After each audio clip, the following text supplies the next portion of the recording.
Hello, I'm Alexandra Sleator, Career Accelerator, and what this means is that working together, you can be sure to achieve your career objectives faster than you would on your own. We can work on a range of challenges. For example, we can help you progress your career by devising a promotion strategy that makes sure you get that promotion you deserve. We can also help you repackage your talent so that you can make a bid for a different role with different responsibilities.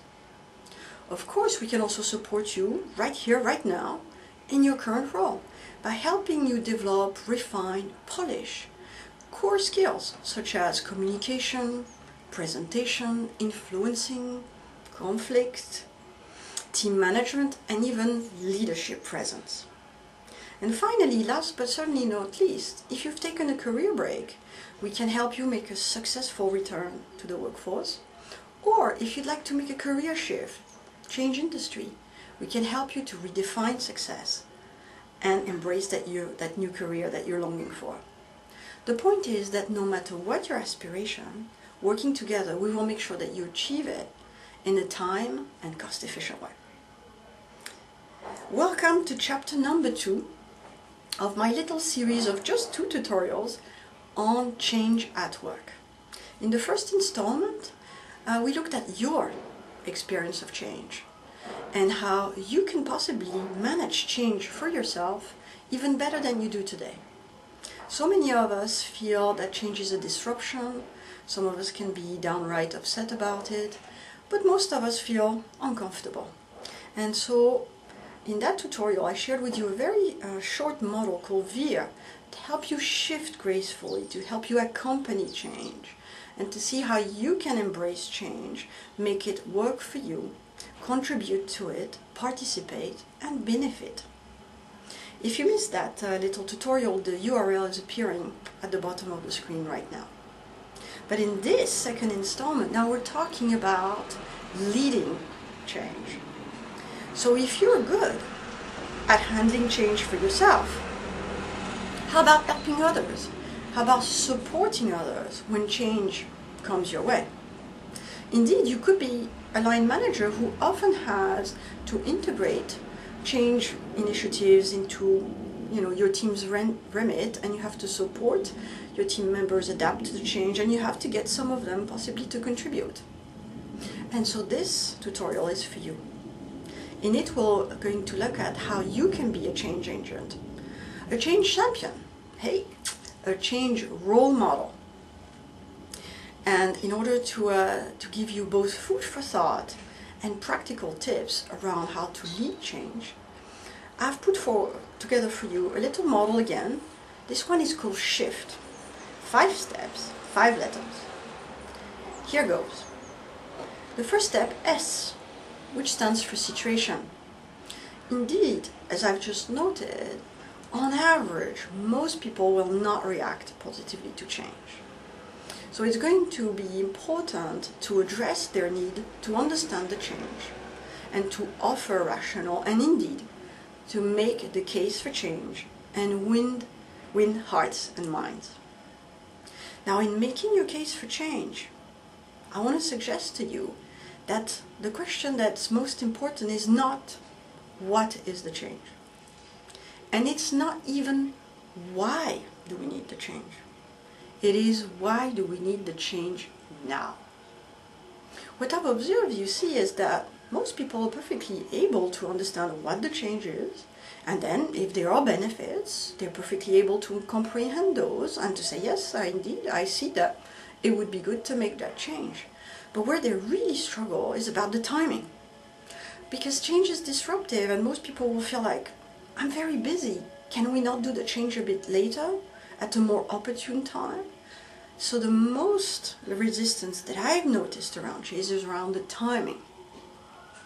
So to get over that hurdle, create a sense of urgency. Create a sense of crisis that has to be resolved now, not in 3 months. Or an opportunity that needs to be grabbed now, not in 3 months. Give others a sense of a window of a time window that is rapidly closing. Make him understand that this is not business as usual, and so it is okay to drop everything and attend to the change situation. So indeed, at the S step, create a sense of urgency to get people to notice and understand that it has to happen now. Then in the second step, which is H, it's for hooking up. Change is complicated and it needs repetition and it needs effort. And so let me encourage you to create a change team. Surround yourself with others who will help you along this change journey. And they will help you in two ways. First, they will help you look at the change and how best to refine it. You will get the benefit of different perspectives. And then they too will become champion of that change and they will go and talk about it. So they have a role in communicators. And then actually third, I said two, but in fact, no, it's three benefits. They will help you manage, oversee the execution of the change. So for example, if we think of communicating the change, surround yourself with your direct reports because they will convey your message to the various layers of your team. The more senior you are, the more you will have layers that the change needs to be communicated at.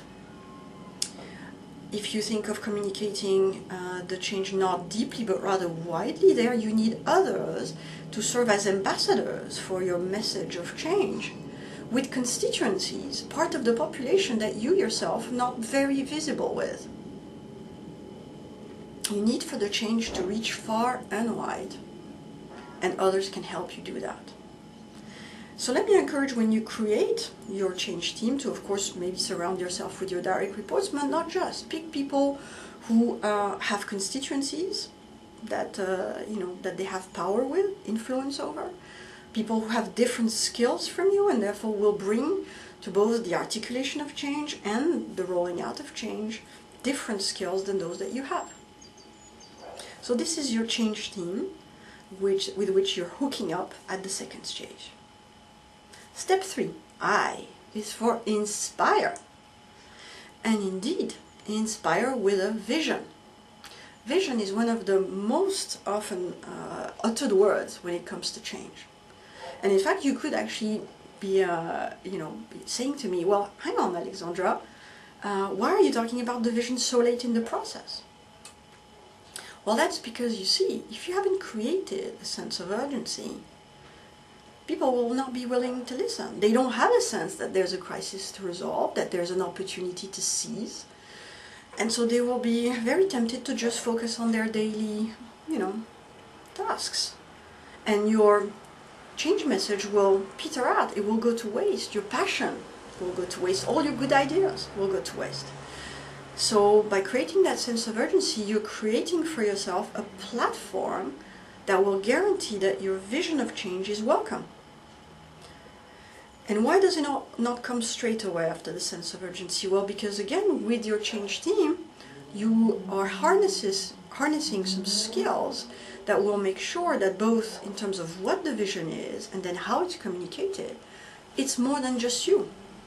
So you're more powerful because you're creating relays for your message and you've embraced other people's perspective, and so it will resonate with a variety of people and not just people who think like you. That's why the vision only comes as the third step. So once you have created your vision, articulated it, then of course go and communicate it, but be also very mindful that the organization is typically not ready for change. Change means doing things differently. So the systems, the procedures, the ways that things are done inside your organization are not in line with the change. So you have obstacles to your change. And you know about human resistance, and that's obstacles in the mind. But be mindful of obstacles that are more of a, organizational nature. And so think about removing obstacles to your vision so that it doesn't again peter out. So that's the third step around inspiring with a vision. Now we're in the phase of rolling out the change, and here are 2 points. The first one is the fourth stage, F, and is for fast. Because indeed, a lot of change projects nowadays just take months and months to happen. So the risk is that once the change has been communicated, because things are bubbling up in the background, people get disconnected from the change. And in fact, disengaged, disenfranchised. But in order to keep them engaged, create awareness of the change. It's not just that it communicated and I'll see you in 18 months. No, change is happening right here, right now. That's why I told you there was a sense of urgency. And so plan and deliver quick wins that happen fast. Quick wins are fantastic because they make the change real. People can touch, they can make it tangible, they can talk about it. It creates a buzz, there's a sense of momentum. Change is happening. It's here and now, indeed. It also makes the change human. We're no longer talking about somebody talking about change. We're no longer talking about just a pack of slides where the change is outlined. This is a real human project. Thank the people who have contributed to the quick wins. So again, the human dimension creates a rallying point for your change initiative. Now, let me be clear that in some projects that are very long term, it's not always obvious what a quick win could be. So the concept is simple, but the execution may not be. And so let me flag this transparently. It may require a little bit of imagination outside of the box thinking to show a face of change. Now, last step, which is T, that's for tuck-in. Because indeed, no matter how valuable the quick wins, they are just changes at the surface. You need to embed change. You need to eventually get to a situation where change is the new now, the new as-is situation. And for that, you need to make change gradually more and more institutionalized. Changes in systems, procedures, processes, policies, whatever it is that your change is impacting needs to change so that people see there is a before and an after. And you don't stay at the surface so that it becomes impossible to rewind, to go back to a stage before the change. There's only the change. And so indeed, by tucking in, digging in, embedding, the change becomes not just real as with the quick wins, it becomes permanent.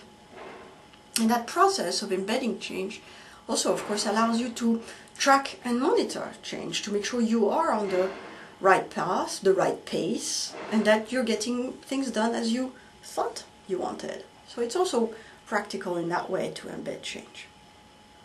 So there you have it. Shift.